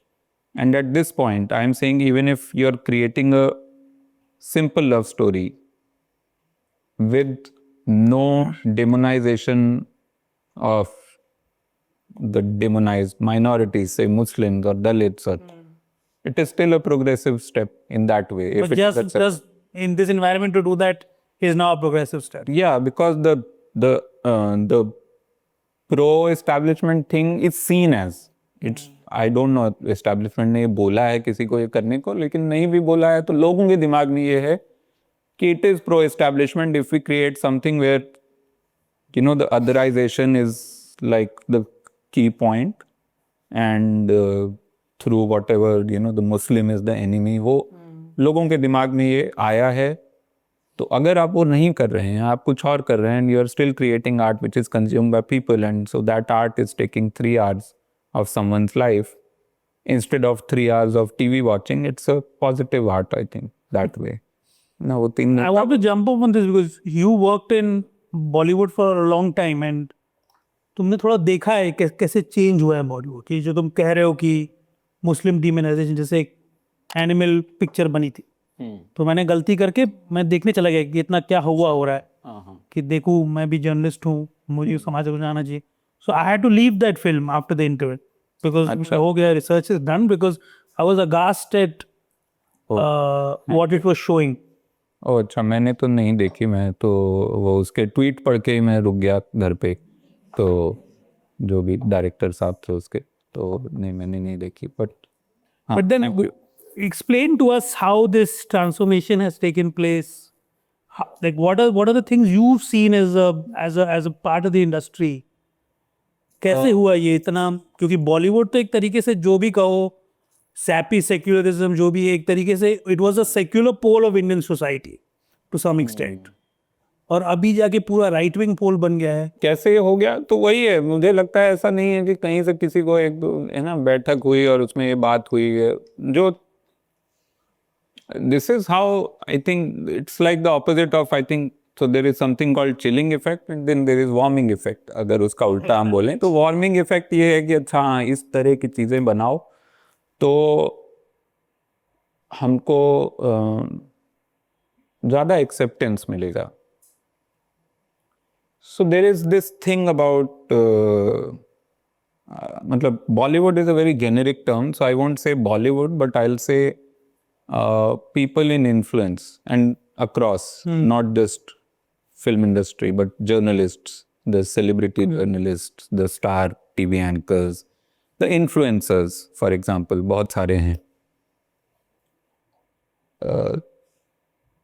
हर इंसान कहीं भी हो, कैसा भी हो, खराब से खराब हो, दुनिया से नफरत करता हो.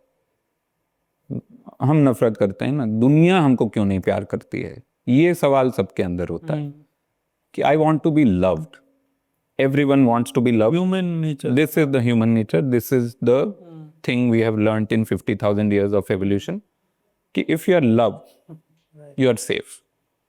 If you are loved, you will be successful. That's what we all are chasing in whatever way. Even if you are not a public personality, you are like you don't want to be hated. That's all. The thing with most of the people at top places in the entertainment industry and in media industry, I won't comment about other industries, the business and all, मुझे उनके बारे में नहीं पता है. यहाँ जो हैं, we have created a very low IQ environment where the people generally, if you are doing the what we call the LCD, lowest common denominator, if you are catering to that, you'll be more successful, which is also a very basic thing of how market works across the world. यहाँ पे वो market लोगों का दिमाग है जो कि आपको प्यार कराए, मतलब आपसे प्यार करे.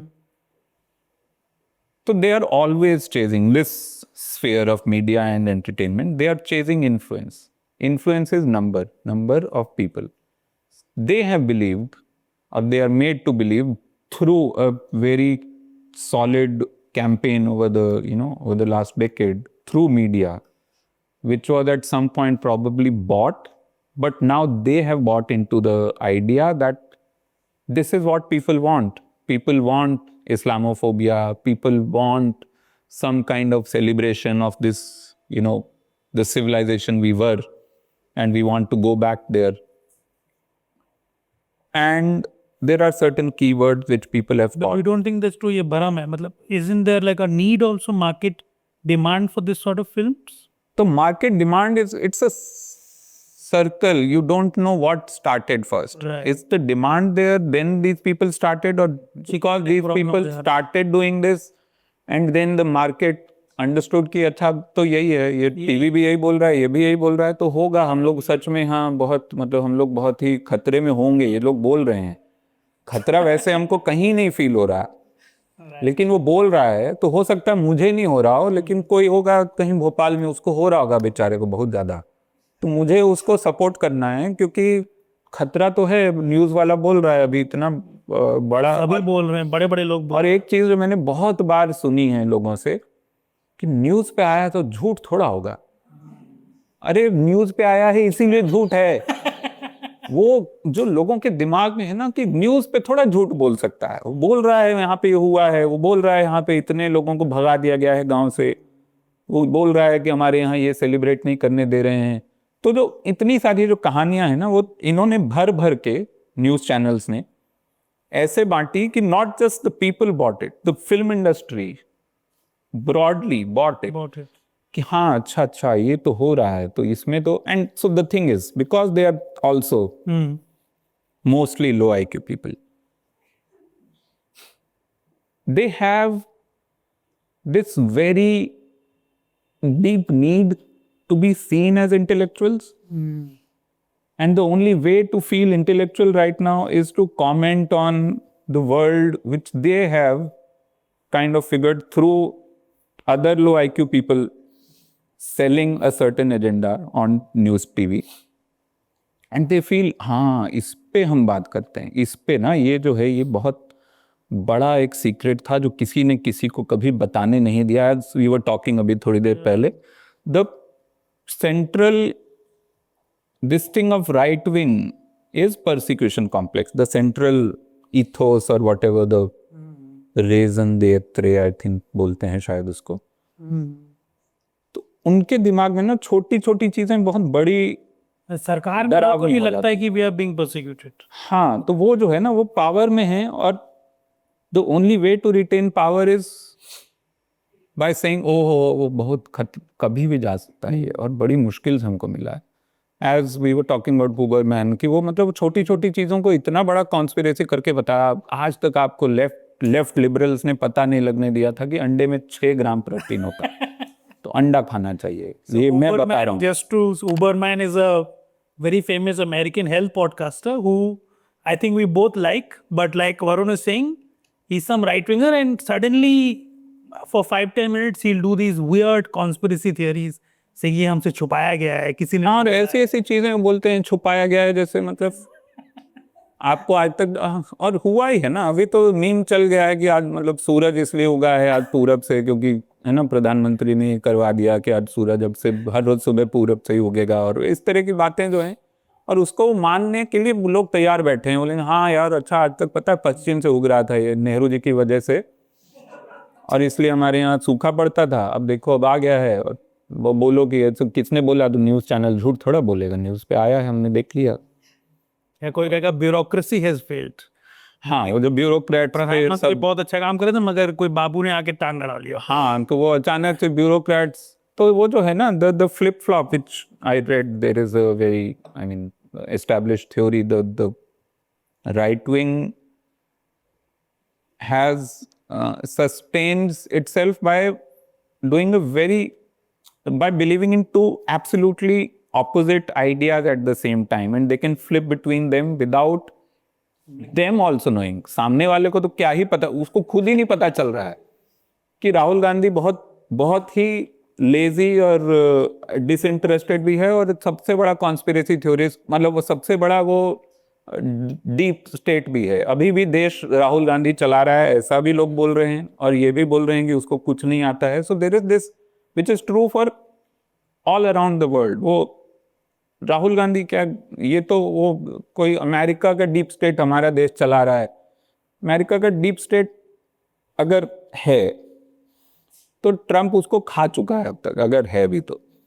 बट वो यहाँ मतलब इस तरह की ना बहुत ही diametrically opposite ideas they believe in, and but back to the film industry, तो there is this need to be one, to be seen by the masses and to be seen as one with the masses. They always want to belong. इसलिए वो ज़्यादातर चीज़ों पे tweet नहीं कर पाते हैं। इसलिए ज़रा सा नॉन पॉलिटिकल कुछ होता है ना, सो इमीडिएटली दे जंप, थिंकिंग कि हाँ यहाँ हम बता सकते हैं कि हम तुम्हारे साथ हैं, हमको भी पता है कि एक हाथी के साथ बहुत बुरा हुआ, तो हम अपने घर में ऐसा नहीं है कि हम पट्टी लगा के बैठे थे, हमको पता है दुनिया में क्या हो रहा है, तो ये देखो हम बता रहे हैं। तो उस तरह की चीज़ें होती हैं। And then this whole thing happened where all eyes on Rafah हुआ, and then suddenly so many celebrities started posting that image because they have no idea what it is. Probably for all that matters, मतलब बहुत सारे, मेरे ख्याल से 70-80% जो celebrity थे जिन्होंने वो ट्वीट किया होगा या शेयर किया होगा, उनको नहीं पता होगा कि ये गाजा और पैलेस्टाइन से जुड़ा हुआ भी कुछ है। उनको लगा कोई और नए हाथी का नाम है राफा, या उनको लगा होगा वो रॉजर फेडरर की बात हो, कुछ भी हो सकता है वो, हाँ वो कुछ भी हो सकता है। उनको बस ये लगा कि उसने कर दिया है ट्वीट और उसको 100 लाइक आ गए हैं ऑलरेडी, और वो मैं भी, लोग बोलेंगे कि यार ये तो घर में बैठा हुआ है, इसको कुछ नहीं पता, मैं भी कर देता हूँ। So then it became a chain, and within 1 hour so many celebrities did it, and then they got the blowback because then they kept probably thinking कि शुरू किसने किया था, लेकिन अब तो हो गया। उसके बाद से वो फिर पीछे हो गए। But this is how it works, it's almost like imitation and taking the signals either from the society, mostly from media, and just implementing them in their own mass produced way. तुम जो ये कह रहे हो Varun, one of the interesting things that so as a political comedian हमारा जो तुम कह रहे थे मीडिया इंडस्ट्री के तरीके कोलैप्स कर गया है, do you sometimes feel that you are playing the role of a journalist almost? No, I don't. इतना कॉन्फिडेंटली मत बोलो। हाँ, लेकिन ये खराब चीज नहीं है अभी, नहीं एक्सीडेंट, लेकिन मैं कॉन्शियसली मैं नहीं चाहता हूँ, इसलिए मैंने नहीं बोला, क्योंकि मैं कॉन्शियसली मैं नहीं चाहता हूँ कि मैं जर्नलिस्ट का काम करूँ, क्योंकि उसके लिए बहुत जो अच्छे जर्नलिस्ट होते हैं, I know so many of them, बहुत रिगर होता है, बहुत बहुत मेहनत लगती है जर्नलिस्ट होने में। उतनी मेहनत मैंने नहीं की है। मैं I am more of a I would say like comedian is always a social observer. वहाँ तक ठीक है, मैं वहीं तक मानता हूँ अपना रोज। जिस दिन मैं जर्नलिज्म करूँगा तो मैं फिर उतनी मेहनत करके, अगर इफ आई पुट आउट से a fact about something, I am right now reproducing facts which I take from journalists I trust and then reproduce them with a take. So I'm more of a journalism aggregator rather than a journalist. So that's what I think stand-up comedy is in a way is right now. You know, जो भी stand-up comedy. But I think what you would say would be taken more seriously by people than many journalists. Right? हम एक उसका एक और कारण एक तरीके से, ये तो यूएस में मैंने देखा है, like हाँ हाँ, उसका एक और कारण है। have entered this new space in some ways. No, but that space was always there. I mean, if you go back to George Carlin and George Carlin talking about God and how the concept of God is flawed in its own way. उस पे किताब लिखी लोगों ने, है ना, लिखी वो अपने क्या नाम है उनका, I forgot the name, but this very famous atheist, हाँ, Richard Dawkins, yes. Right. So उन्होंने 3 किताबें लिख दी। वो 3 किताबें मिलके जितनी लोगों ने पढ़ी होंगी, बहुतों ने पढ़ी होंगी, शायद million copy sold and all, but उससे ज़्यादा जॉर्ज कार्लिन की बात का असर हुआ होगा, which is always true for how art works by engaging with people. You don't have to make the effort. We are explaining it to you. We are making it entertaining. We are making it easy. We are making it sticky. A book or a piece of journalism or op-ed requires your active engagement and your extra effort to understand what is being said. So always art will be way more penetrating. That's the job in some way.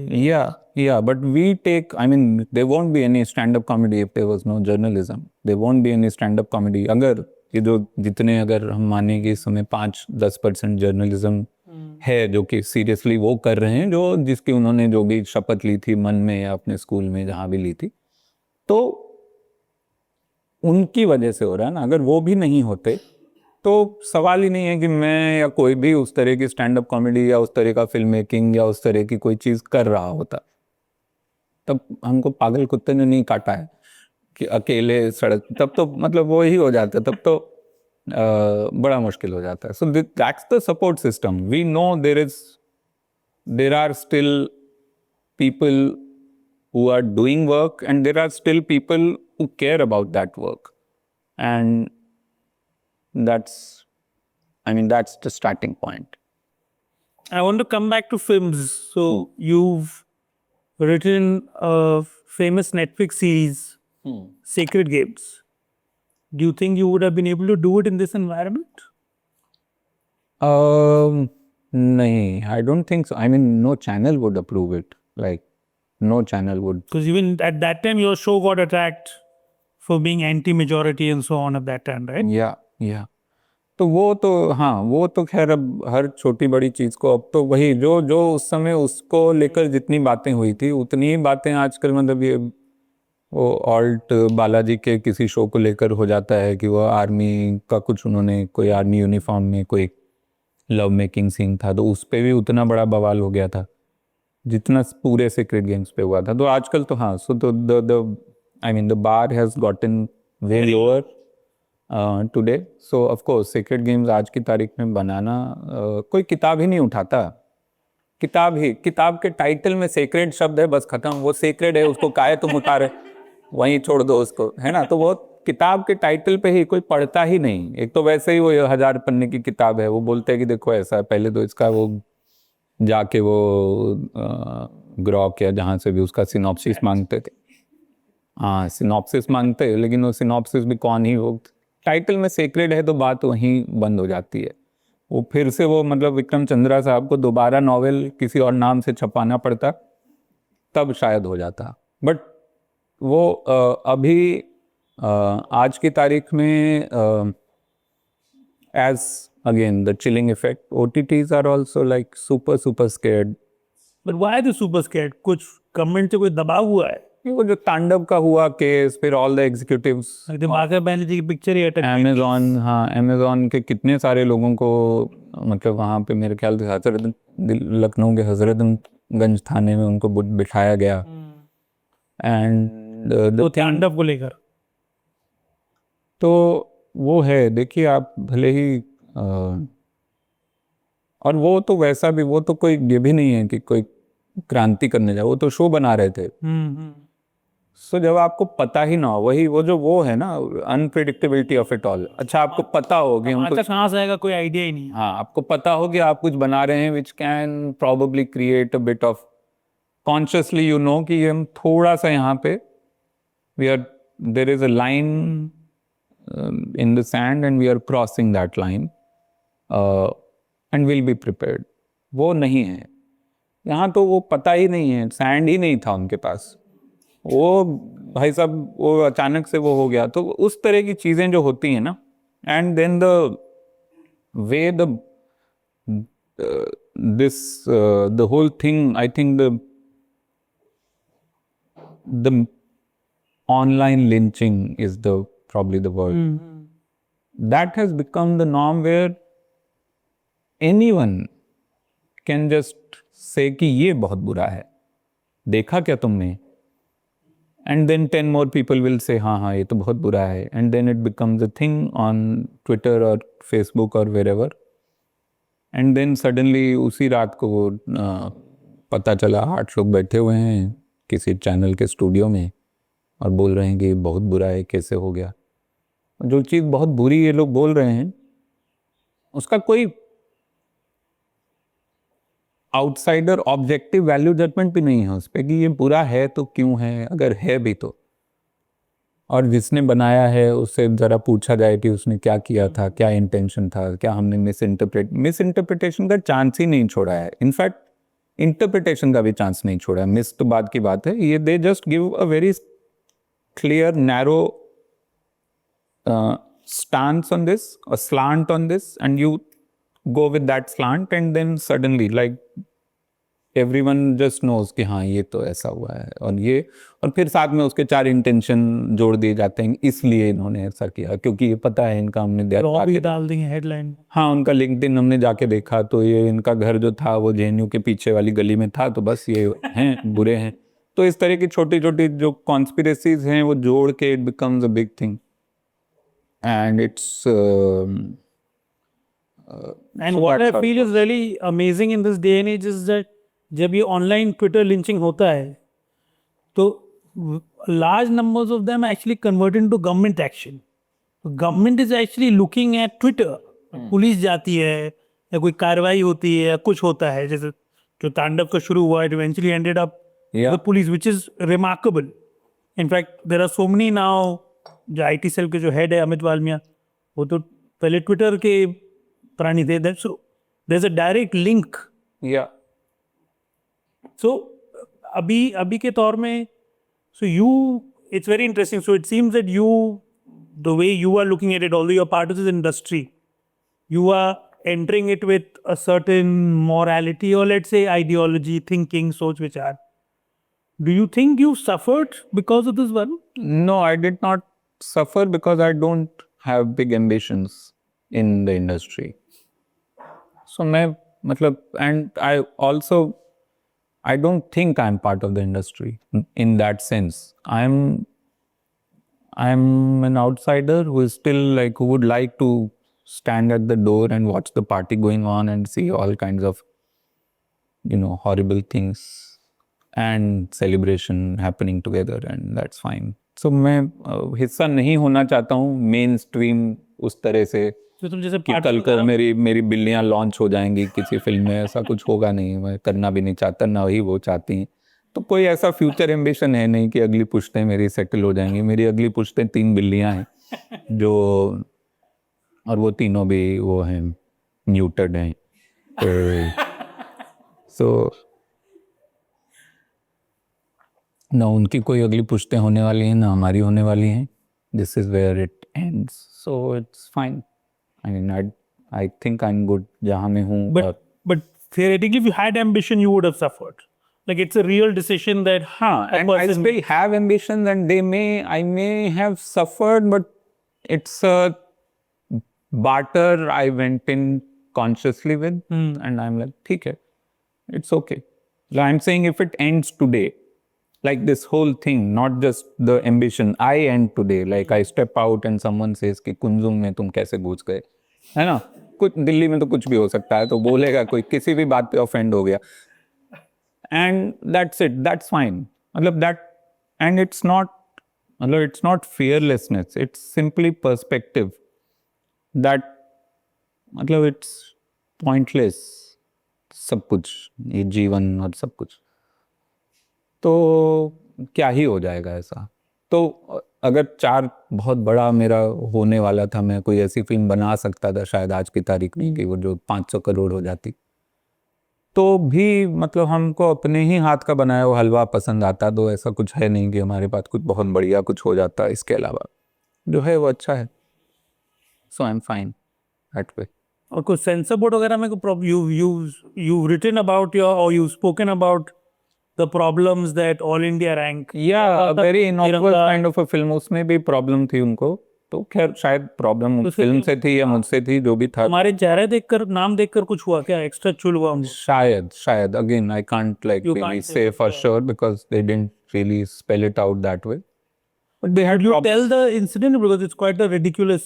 तिरंगा लेकर ना क्या हुआ? Film में एक scene है जिसमें कि वो जो किरदार हैं, शशि भूषण प्ले करते हैं वो किरदार, तो आर के सिंह का किरदार है, और वो केक लेकर आते हैं. 15 अगस्त का फंक्शन है 1997, तो 50 साल हुए हैं आज़ादी के, तो 50, तो एक केक उनको बनवाने को बोला गया है 3 रंग का, तो भारत के तिरंगे के जो रंग हैं, लेकिन तिरंगे का डिज़ाइन नहीं बोला गया है, वही 3 रंग का केक है, और बीच में लिखा है 50 साल आज़ादी के.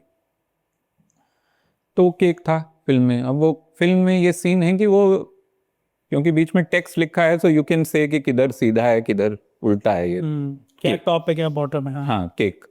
तो उन्होंने वो गलती से वो कलर ऊपर नीचे हो जाते हैं उनके फिल्म के सीन के अंदर, और उसकी बाद में उनको इंक्वायरी होती है. और ये मतलब that was the scene which in the film I wanted to just talk about a very strange incident which can happen in any government. हर साल होता है, हर साल किसी न किसी नेता का फोटो आता है, वीडियो आता है कि देखिए इन्होंने उल्टा, हाँ, वो तेरा रोहन जो ध्वजारोहण कर रहे थे वो उल्टा है. फिर बाद में थोड़ा सोशल मीडिया पे हल्ला होता है, तो वही एक इंसिडेंट मैंने सोचा मैं फिल्म में डालूंगा through a cake. So they first objection they had was, they said नहीं, ये सीन आपको पूरा निकालना पड़ेगा, आप तिरंगे का अपमान कर रहे हैं your film. So the word they used, I wish they had put it in a, मैंने बोला आप लिख के दीजिए, मैं कहीं डालता वो पेपर अगर ऑफिशियली वो लिख के देते, but they said the film is anti national just because of this one scene. And तो उसमें उन्होंने कहा पहली बात तो आप तिरंगे के जो रंग हैं वो केक पे नहीं दिखा सकते हैं. तो मैंने उनको प्रूफ दिखाया कि ये बनारस खुद प्रधानमंत्री की कॉन्स्टिट्यूएंसी में जीआई टैग मिला हुआ है तिरंगा बर्फी को. कहीं और कोई तिरंगा बर्फी बना दे तो वो शायद केस ठोक सकते हैं, ऐसा होगा. ठीक है, तो तिरंगा बर्फी का मैंने बोला आप गूगल कीजिए खाली तिरंगा बर्फी. तिरंगा पुलाव बना रहे हैं लोग, इसकी कोई ज़रूरत नहीं मेरे ख्याल से, बट बना रहे हैं, तो उस पर केस करो. तुम तिरंगा पुलाव का क्या मतलब है भाई, क्यों पुलाव में तुम नकली हरा और ऑरेंज रंग डाल रहे हो? पर नेचुरल अच्छा लगता पुलाव, जो भी उसके रंग होते हैं, थोड़ा बहुत केसर दे दो कोई बात नहीं. बट वो बोले नहीं, पहला उन्होंने ये कहा. फिर उन्होंने कहा नहीं, खाने की चीज़ पे आप वो काट के खाएंगे लोग, तो आप बताएं तिरंगे को काट के खा रहे हैं, मतलब केक को खा रहे हैं और उस पर वो रंग है, और वो भी उसका भी केस है. तो मद्रास हाई कोर्ट में ये केस हुआ था एग्जैक्टली केक के बारे में. तो सच में 15 अगस्त या 26 जनवरी कोई जो भी, because of this you become an expert in like food. हाँ, हम जाके तिरंगा, हाँ जाके फिर गूगल करके हमने बोला, हमने अपने वो केस का पूरा मैंने वो तक निकाला जजमेंट जाके वेबसाइट से, वो हाई कोर्ट की मद्रास हाई कोर्ट की वेबसाइट से जजमेंट में लिखा है. तो केस क्या था, वो एक किसी ने बहुत बड़ा केक बनवाया पूरे मोहल्ले को बांटने के लिए, तो कुछ 50-100 किलो का केक था, उस पर तिरंगा था. तिरंगा भी अगेन वही था, वो 3 रंग थे उसमें, अशोक चक्र शायद उसमें नहीं था। काटा उन्होंने, खिलाया और उस पर केस हो गया। कोई लोकल बंदे को बुरा लगा, उसने केस किया और फिर हाई कोर्ट ने कहा कि पहली बात तो इंटेंशन इनका अच्छा था, ये सेलिब्रेट कर रहे थे। दूसरा, ऐसा कहीं हमारे जो फ्लैग कोड में ये नहीं लिखा है कि ये जो रंग हैं ये खाने पर नहीं बनाए जा सकते। ये हाई कोर्ट ने बोला, मद्रास हाई कोर्ट ने उस जजमेंट में। वो जजमेंट भी हमने उनको दिखाया। बोले देखिए, जो रियल लाइफ में होता है उस पर हम नहीं कह सकते हैं, फिल्म में नहीं आप कर सकते हैं।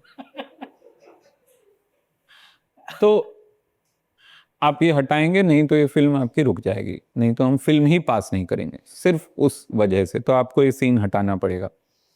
वो अपने सजेशन देने लगे, आप ऐसा क्यों नहीं करते हैं, आप इसको बर्थडे का केक बना दीजिए, रंग बदल दीजिए। और to reshoot the scene. नहीं, वो VFX आजकल उनको लगता है VFX से कुछ भी हो सकता है, सही बात है, लेकिन वो इंसल्ट नहीं है तिरंगे की कि मैं तिरंगे के ऊपर पिंक डाल दूं और फिर वहाँ हैप्पी बर्थडे लिख दूं आज़ादी की जगह। तो मतलब कुछ भी। और 15 अगस्त को क्यों किसका हैप्पी बर्थडे का केक बट रहा है ऑफिस में, कुछ भी हो रहा है। पर खैर वो उस लॉजिक और जबकि पिक्चर में उसको सजा मिली है, उस बाद सजा मिलती है, उसकी जिंदगी खराब हो जाती है। वही मैंने कहा कि वो लाइफ खराब, आई मीन, हाँ, I don't know to give spoilers और नॉट, हाँ, but his life, he loses his, he gets suspended for. हाँ, मैंने कहा भाई उसके बाद सजा भी मिलती है।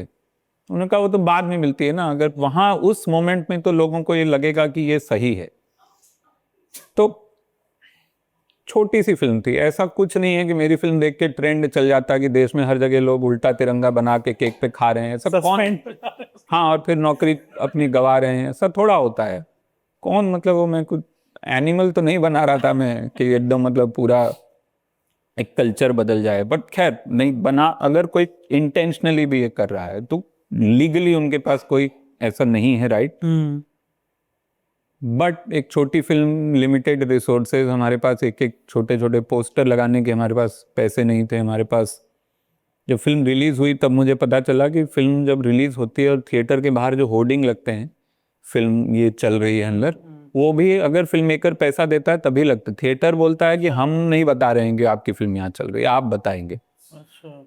मैंने बोला आपका, लेकिन आपके ही टिकट बिकेंगे ना। अगर आप एक होर्डिंग लगा देंगे वहां पे, छोटा सा एक पोस्टर लगा देंगे, आपके हैं 4 होर्डिंग, उन्होंने वो लगाया हुआ है जो फिल्म उतर चुकी है, क्योंकि उन्होंने पैसे दिए थे तो वो उनका लगा हुआ है। वो फिल्म नहीं चल रही भाई, वो भी हट गई है, वहां लगा दो, मैं छपवा के दे दूंगा, आपको लगाना। नुकसान कर लेंगे मगर हटाए। हाँ, तो उतने पैसे नहीं थे। अब हम जाएं हाई कोर्ट, लड़ें ये केस, फिर वो वहाँ क्या हो कौन जाने। वो बोले कि आप माफ़ी मांगिए, वो फिल्म के बीच में ये ना हो कि मैं आके माफ़ी मांग रहा हूँ, ये भी हो, कोई भी कुछ भी बोल सकते हैं वो। तो फिर मैंने सोचा छोड़ देते हैं भाई, इनकी बात मान लेते हैं। और फिर हमने वो सीन काट दिया उसमें से, मतलब वो तिरंगे का शॉट काट दिया, जो केक का शॉट काट दिया।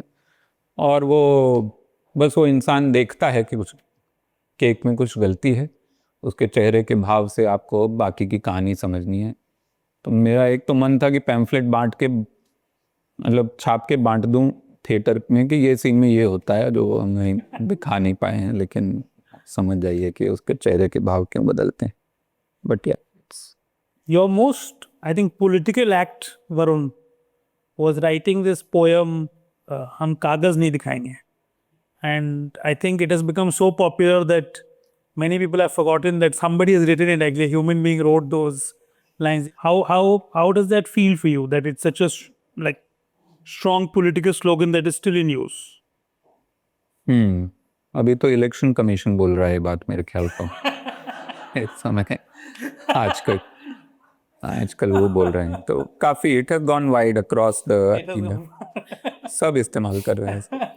तो that sentiment, but I wrote it purely out of my own anguish at that time. मुझे नहीं पता था कि इसका क्या होने वाला है, और कोई इसको एक भी इंसान कहीं भी इस्तेमाल, वो मेरे दिमाग में वो तो था ही नहीं। I was not writing consciously. Did you know you're going to be because वो तुम्हारा वो वीडियो है of that flower in your hair? वो तो बाद में, वो बाद में, तब तक it had already वहाँ पे तो वो, क्योंकि मैं I had gone there, वो तो वहाँ आता हूँ मैं, वो आज़ाद मैदान में, right, बॉम्बे में।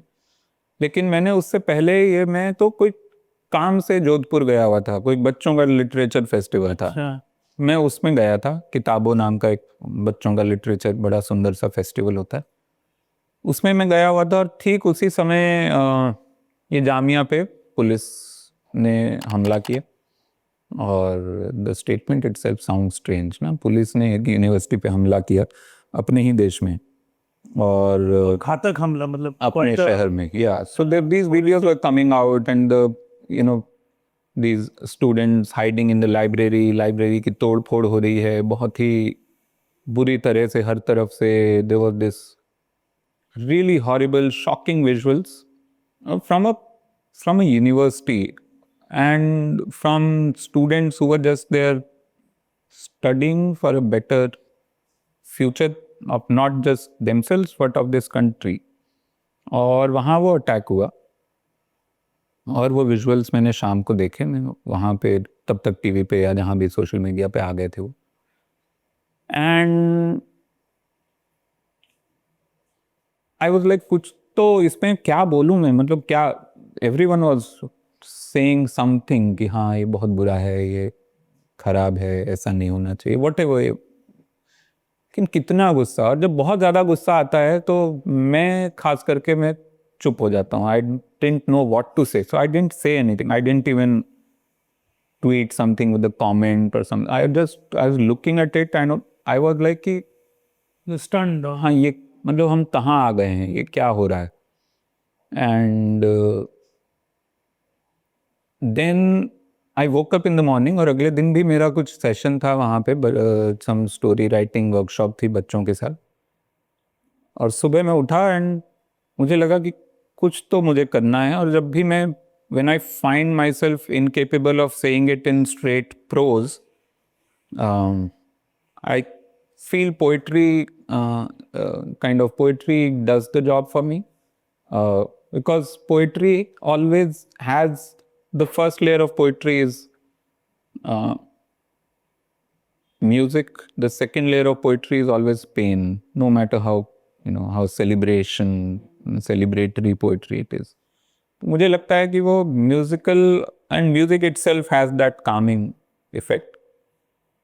सो I wanted to say something which again going back to the thing which is not bitter, which is not which is angry, but more than angry it is hurt, and it is saying something which I feel not just about that one incident but broadly about our social contract with each other in this country. तो मैंने of course मैंने इतनी detail में अब ये आप वो है हाइंडसाइट में कि क्या क्या हुआ था, but I quickly I woke up and I thought मुझे कुछ लिखना है. और हाँ मुझे लगा कि मुझे पोइट्री लिखनी है, तो मैंने वो पोइट्री लिखी और इमीडिएटली वो मैंने लिखी.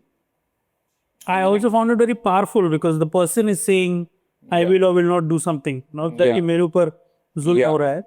या सो मैंने वो लिखी और मैंने तुरंत इंस्टाग्राम पे उसका वीडियो डाल दिया खुद से वो बोलते हुए. तो that video on my Instagram, the first video which I put was this poetry, just reciting it sitting in that hotel room in Jodhpur.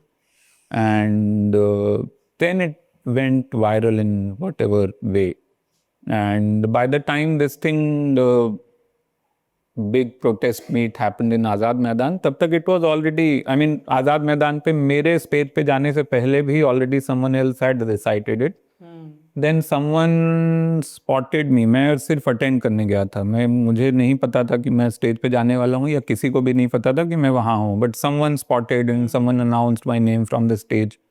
तो मैं वहाँ चला गया और मैंने वो सुना दिया वहाँ पे. So that second video I think is also very popular, but that happened roughly a month after the first time I put it out. But yeah, that's how it came out. I mean, if that was the question. But do you feel sometimes scared that you're such a strongly political act out in the world? Because this was almost the slogan of the anti-CA movement, right? हाँ, but वही जैसा कि मैंने कहा, scared and not scared is like I flip-flop between these two things all the time. Not just about this, but about everything, about my existence basically. कि कुछ भी कभी भी कौन सी चीज़ किसको बुरी लग सकती है, and this is out there. I mean, it's not something which which I did randomly. I did it consciously. I did it with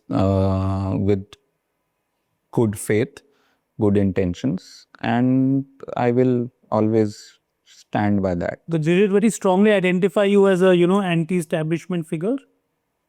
I think I'm seen as that, but even before that I was seen as that. क्योंकि उसके पहले मेरे काफ़ी सारे videos जो हैं वो सरकार के बारे में हैं या नाम लेकर लोगों के बारे में हैं, जितने भी पावरफुल लोग हैं इस देश में. और अब बोलते बोलते हाँ, you are kind of making me realise how scary it should B.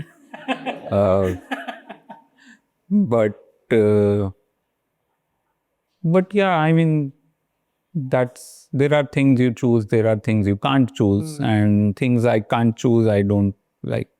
Why worry about that? बहुत सारी और चीज़ें हैं.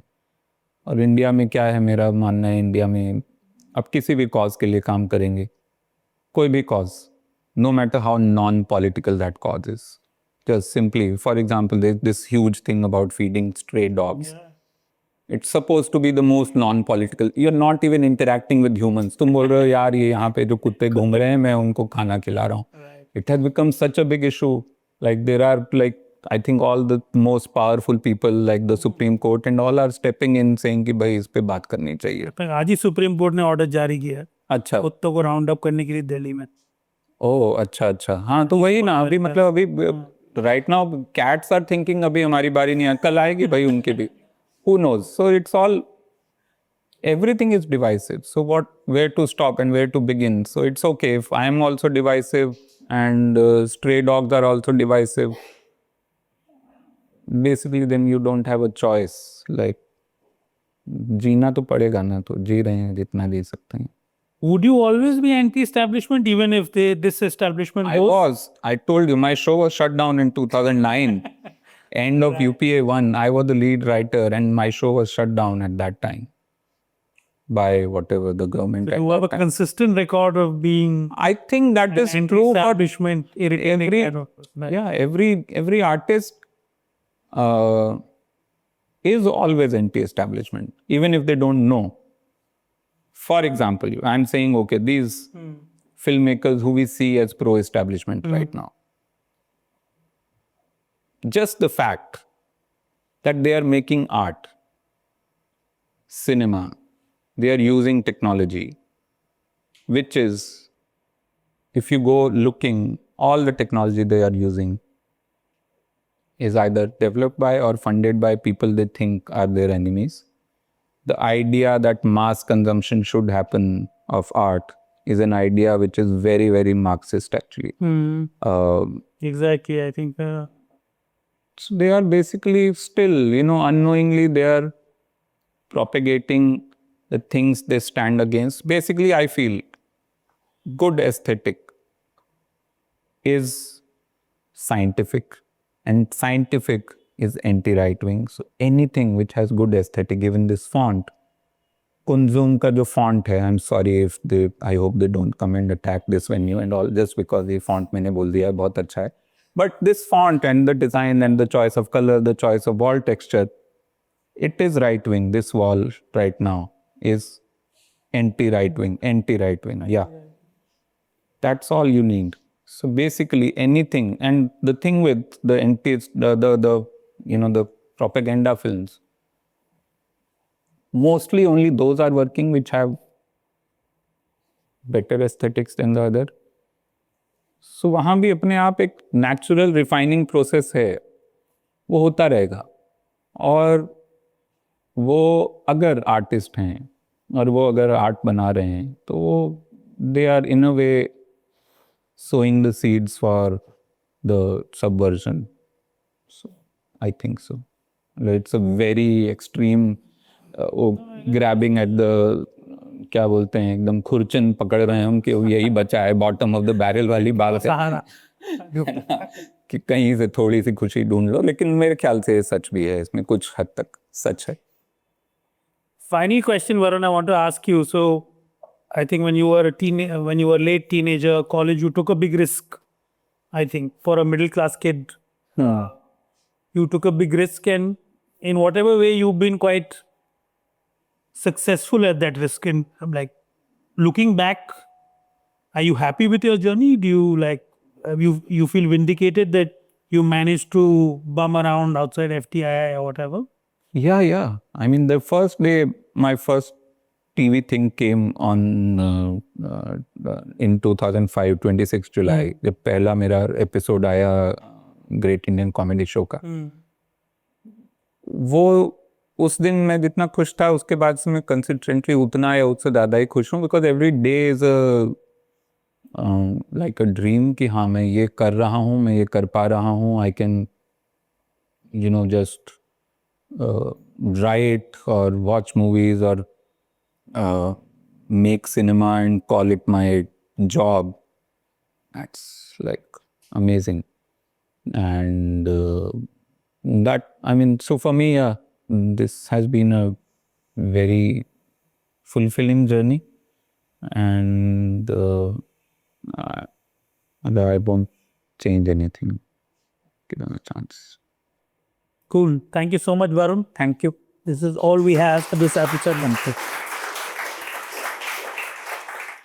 Please subscribe to Scroll for journalism, which is kind of getting rarer these days. बहुत सारी ऐसी कहानियां हैं हमारे आसपास जो हमको पता होनी चाहिए, लेकिन कोई हम तक पहुंचने नहीं दे रहा है. तो स्क्रोल और उनकी एक बहुत ही छोटी सी टीम है, लेकिन बहुत मेहनती और बहुत सुंदर टीम है. And they are doing journalism which a lot of people claim, used to claim journalism, courage और ये सब, लेकिन यहाँ पे courage से ज़्यादा इंसानियत, एम्पैथी, ह्यूमैनिटी और इस देश के लिए प्यार. आप ये सब अगर सपोर्ट करना चाहते हैं तो please go subscribe to Scroll, and also you'll get access to Scroll Adda podcasts which happen live now. And Shoaib, I just spoke to Shoaib on this, so और बहुत सारे एपिसोड आएंगे, आप आके यहाँ पे अटेंड भी कर सकते हैं. और yeah, that's it. Thank you.